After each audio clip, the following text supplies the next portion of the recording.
امریکہ نے عالمی تجارتی جنگ کا آغاز کر دیا ہے کیونکہ ٹرمپ نے پاکستان سمیت درجنوں ممالک ہیں جن پر جوابی ٹیکس عائد کر دیے۔ اگر ہم بات کر لیں کچھ چیدہ ممالک کی تو پاکستان پر 29%، چین پر 34%، یورپی یونین پر 20%، ویتنام پر 46% جوابی ٹیرف عائد کیا گیا ہے، اور اس کے ساتھ ساتھ یورپی یونین، چین، جاپان اور برطانیہ پر بھی ٹیرف عائد ہو گئے ہیں، اور اسرائیل کو بھی نہیں بخشا ہے۔ ٹرمپ نے 17% ٹیرف عائد کر دیا ہے۔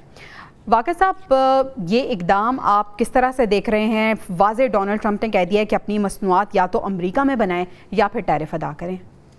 دیکھیں، میں تو اس کو ٹیرف وار کا نام دوں گا۔ اچھا، جب سے ٹرمپ صاحب تشریف لائے ہیں بطور صدر، انہوں نے پوری دنیا میں ایک تہلکہ مچا دیا ہے۔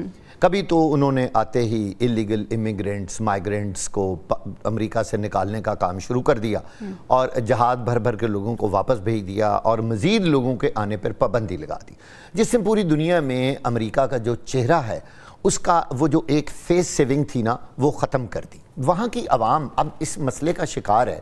سب سے زیادہ مسئلہ ہے چین سے، چونکہ امریکہ کے اندر بہت بڑی امپورٹ جو ہو رہی ہے وہ چین سے ہو رہی ہے۔ اب صدر ٹرمپ کو ویسے تو چین ویسے بھی اچھا نہیں لگتا، جب اس کو پتہ چلا کہ اتنی بڑی مقدار میں، تعداد میں چین سے چیزیں آتی ہیں، ایک بات۔ دوسری بات، جب اس نے دیکھا کہ امریکہ کی اپنی آٹو انڈسٹری بھی بیٹھ رہی ہے جس پہ امریکہ جو ہے وہ بہت زیادہ انحصار کرتا تھا، اور اس پر بھی چین نے قبضہ کر لیا، دوسرے ممالک سے بھی گاڑیاں آنی شروع ہو گئیں۔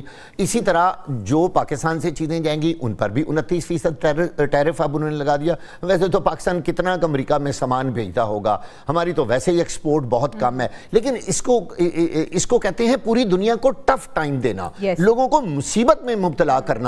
کہ اب امریکی عوام نے کیا کیا، 47% سے کم ہو کے 43% ان کی وہاں پہ اب اس وقت پاپولرٹی رہ گئی ہے ٹرمپ کی۔ کیوں؟ لوگوں کو چیزیں مہنگی ملیں گی۔ جب وہاں کی مقامی انڈسٹری میں چیزیں بنیں گی، اس کی نسبت باہر کے ملکوں سے سستی چیزیں آ رہی تھیں۔ ٹرمپ صاحب نے یہ سوچا، ایک تو میں ٹیکس اکٹھا کروں، اور پوری دنیا کے ساتھ جو انہوں نے وار اور جنگ و جدل اور طوفان کھڑا کرنے کی باتیں۔ اپیرنٹلی جو ڈونلڈ ٹرمپ کا موٹو تھا، جو وہ بات کرتے تھے، ان کے منشور کا حصہ تھا کہ عوام کا فائدہ ہوگا۔ عامر خان اخوانی صاحب، فائدہ تو پھر ہم کو بھی نہیں ہوگا اس چیز کا۔ ان دی لانگ رن ساری صورت کے دو پہلو، ایک تو پاکستان کے لیے بھی ایک پازیٹیو پہلو بھی ہے، اس میں بات کرتے ہیں، لیکن دیکھیں ایک فائدہ تو الٹیمیٹلی یہ ہوگا کہ جب مینوفیکچرنگ امریکہ میں زیادہ ہوگی، مطلب دیکھیں نا بہت ساری انڈسٹری جو چائنا میں امریکی بزنس مین نے لگائی تھی وہ واپس آ رہی ہے۔ ایپل کمپنی جو ہے $500 ارب کی انویسٹمنٹ کرنے جا رہی ہے، اپنے پلانٹ لگانے جا رہی ہے، اور اس طرح کر کے یہ جو انہوں نے تقریباً 2 ٹریلین سے زیادہ سعودی عرب اور ایمریٹ سے انویسٹمنٹ کرا رہے ہیں اگلے چند سالوں میں، انہوں نے ان کے یقین دہانیاں لی ہیں اور یہ کام ہوگا۔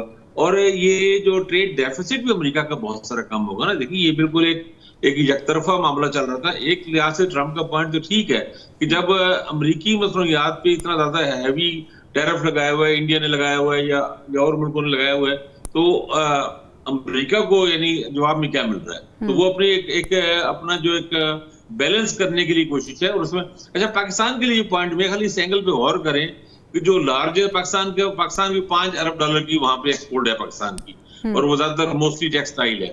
اب ہوگا یہ کہ جو لارجسٹ ٹیکسٹائل ایکسپورٹر ہیں، مطلب دنیا میں سب سے زیادہ ٹیکسٹائل ایکسپورٹ کرنے والا چائنا ہے۔ چائنا پہ ٹیرف بہت زیادہ بڑھ چکا ہے، بلکہ میں تو کچھ رپورٹ دیکھ رہا تھا کہ پچھلے ٹیرف کو اور اس کو ایڈ کر کے 50% تک بن رہا ہے، ویسے 34% کہا جا رہا ہے، لیکن یہ بہت زیادہ بن رہا ہے۔ اچھا، پھر ویتنام بھی ایک بڑا ایک وہ ہے، اور اس پہ بھی ٹیرف کافی بڑا ہے، 34% زیادہ ہے، اور بنگلہ دیش پہ 37% ہے، پاکستان سے 8% زیادہ، اور بنگلہ دیش بھی بہت بڑا ہے وہاں پہ ایکسپورٹ کا، یعنی ٹیکسٹائل ایکسپورٹر ہے، اور انڈیا پہ بھی۔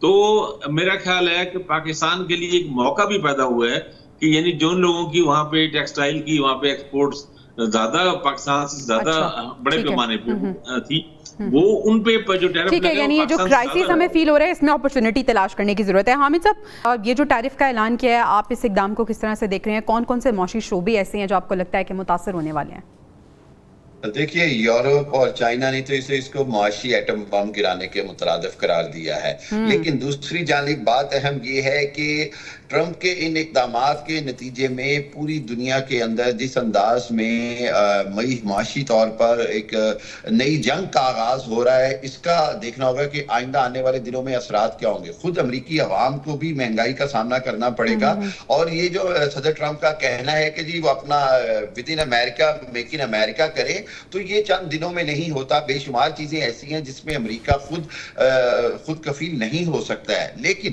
یہاں پر ایک اہم بات ہے جو خاقانی صاحب کی بات سے میں ایگری کرتا ہوں کہ پاکستان جیسے ممالک یا وہ ممالک جو بہت تھوڑی ایکسپورٹ کر رہے تھے، ان کے لیے ایک ونڈو کریٹ ہوئی ہے۔ بہت بڑی ایکسپورٹ جو چائنا یا ویتنام وغیرہ کی تھی، اس کے مقابلے میں اپنی ایکسپورٹ کو بہتر بنا سکیں۔ لیکن دیکھنا یہ ہوگا کہ کیا ٹرمپ کی اس پالیسی سے امریکہ کے اندر کوئی بہت بڑا معاشی جس کو کہتے ہیں کوئی کلیش بھی آ سکتا ہے۔ آج سٹاک مارکیٹ ان کی نیچے ٹھیک ہے، ہو سکتا ہے کہ یہ اعلان، یہ فیصلہ جو کہ اسٹیبلٹی کے لیے کیا گیا ہے ٹرمپ کی جانب سے، اس سے بحران بھی پیدا ہو سکتا ہے اور پاکستان کو اس کرائسس میں یا سچویشن میں ایک اپرچونٹی تلاش کرنے کی ضرورت ہے اور اپرچونٹی کریٹ بھی کی جا سکتی ہے۔ ناظرین